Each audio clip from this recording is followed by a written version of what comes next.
Pemirsa, apabila Anda biasanya familiar dengan istilah kartel seperti kartel narkoba, kartel garam, atau kartel mengendalikan harga minyak bumi, seperti contohnya yang dilakukan oleh OPEC yang merupakan organisasi negara pengekspor minyak, nah kini ada yang baru yakni dugaan kartel bunga pinjaman online. Waduh, serem ya. Kalau terjerat sama hal semacam ini, sudah awalnya pinjam ke pinjol karena BU alias butuh uang, namun karena bunganya tinggi, bukannya melunasi pinjaman, malah terjebak utang besar dan nggak mampu bayar. Oke, langsung saja selengkapnya kita akan bahas dalam Awas Ada Kartel Suku Bunga Pinjol. Ya, Komisi Pengawas Persaingan Usaha atau KPPU mengumumkan penyelidikan atas dugaan pengaturan suku bunga pinjaman oleh Asosiasi Fintech Pendanaan Bersama Indonesia atau AFPI. Jadi, AFPI dan para anggotanya ini diduga mengatur dan menetapkan suku bunga pinjaman kepada konsumen atau penerima pinjaman. KPPU pun telah membentuk satuan tugas untuk menyelidiki suku bunga yang diberikan kepada pengguna aplikasi pinjol. Dengan proses penyelidikan awal yang dilaksanakan dalam waktu paling lama 14 hari setelah Satgas ini dibentuk.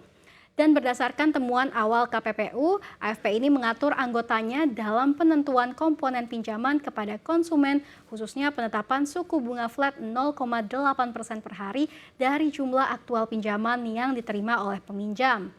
Ditemukan pula oleh KPPU bahwa penetapan AFPI tersebut diikuti oleh seluruh anggota AFPI yang terdaftar yang jumlahnya ini ada 89 perusahaan. Nah, kalau kita cermati berdasarkan hukum, praktik ini termasuk ke dalam berpotensi ini melanggar Undang-Undang Nomor 5 Tahun 1999 tentang larangan praktek monopoli dan persaingan usaha tidak sehat. Oleh karenanya, berdasarkan temuan ini, KPPU menindaklanjuti melalui penyelidikan awal untuk memperjelas identitas para terlapor, kondisi pasar, dugaan regulasi yang dilanggar, dan lain sebagainya. Lantas, berapa besar sebetulnya besaran bunga pinjol saat ini? Kita akan bahas pada slide berikutnya. Oke, terhadap persoalan suku bunga ini, Ketua Umum AFPI 2023 sampai dengan 2026, Enjik S. Jafar menjelaskan bahwa sejak 2 tahun yang lalu, bunga yang ditetapkan oleh AFPI sudah berubah dan turun dari yang awalnya ini 0,8% menjadi 0,4% per hari. Sebagaimana temuan dari KPPU ini bahwa memang tidak ada transparansi bunga dari pinjol ke konsumen. Nah, sebetulnya pemirsa, kalau kita lihat ke berbagai website pinjol, tidak ada informasi yang transparan ya mengenai biaya bunga, layanan asuransi, dan juga denda. Kalaupun beberapa pinjol menampilkan informasi mengenai besaran bunga, ini hanya ditampilkan 0,4% tanpa keterangan yang lebih jelas apakah per hari, per minggu, atau per tahun. Dan karena tidak ada transparansi atau informasi yang jelas mengenai bunga hingga biaya layanan pinjol, sehingga bunga pinjol ini menjadi seolah murah padahal tinggi. Bayangkan saja pemirsa, dengan bunga 0,4%, maka bunga pinjol per tahun ini bisa mencapai 144% atau 1,4 kali dari pokok pinjaman. Bahkan ada platform pinjol yang menetapkan biaya layanan dan asuransi hampir 100% dari pinjaman pokok. Dan jika benar ada asuransi pinjaman yang tinggi, maka platform tidak perlu harusnya menagih terlalu berlebihan kepada peminjam karena pokok pinjaman harusnya diganti oleh perusahaan asuransi. Tetapi pada kenyataannya seperti yang diketahui ya pemirsa, cara penagihan pinjol ini sering melewati batas wajar. Nah, kalau kita bandingkan ini bunga pinjol dengan berbagai lembaga pinjaman lain seperti fasilitas pembiayaan bank dalam bentuk uang tunai tanpa jaminan berupa kredit tanpa agunan atau KTA bank dengan bunga koperasi simpan pinjam dan bunga kredit cepat aman atau KCA Pegadaian.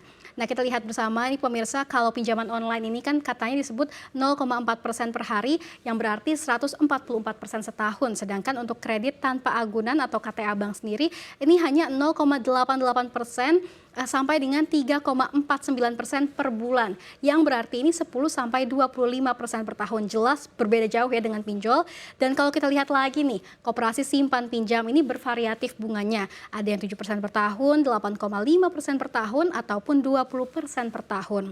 Dan juga yang terakhir nih, contoh lainnya adalah kredit cepat aman atau KCA Pegadaian yang kita asumsikan saja ini 1 sampai 1,2% per 15 hari. Tentu dari perbandingan yang ada ini tidak ada yang sebesar dari bunga pinjol per tahun yang mencapai kurang lebih ini diasumsikan 144% per tahun.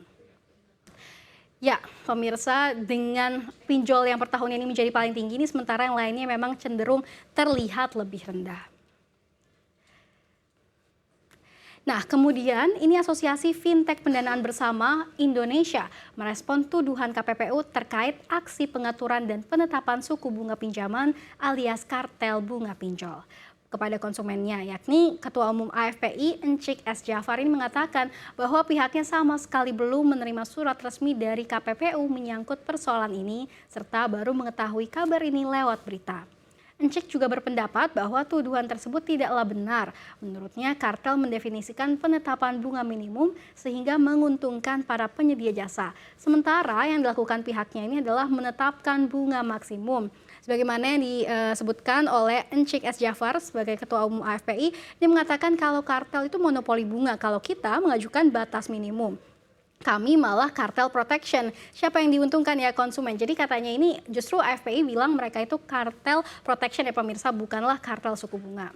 Nah, selain itu juga penetapan bunga 0,4% per hari ini juga telah disepakati oleh para anggota AFPI sebagai Code of Conduct. Dengan kesepakatan tersebut, maka Encik menegaskan tak ada anggota AFPI yang boleh memasang bunga pinjaman lebih dari angka yang ditentukan. Apabila ada anggota AFPI yang melanggar, perusahaan tersebut akan disidang oleh Komite Etik. AFPI pun berharap dapat segera mengadakan pertemuan bersama KPPU untuk mendiskusikan masalah ini.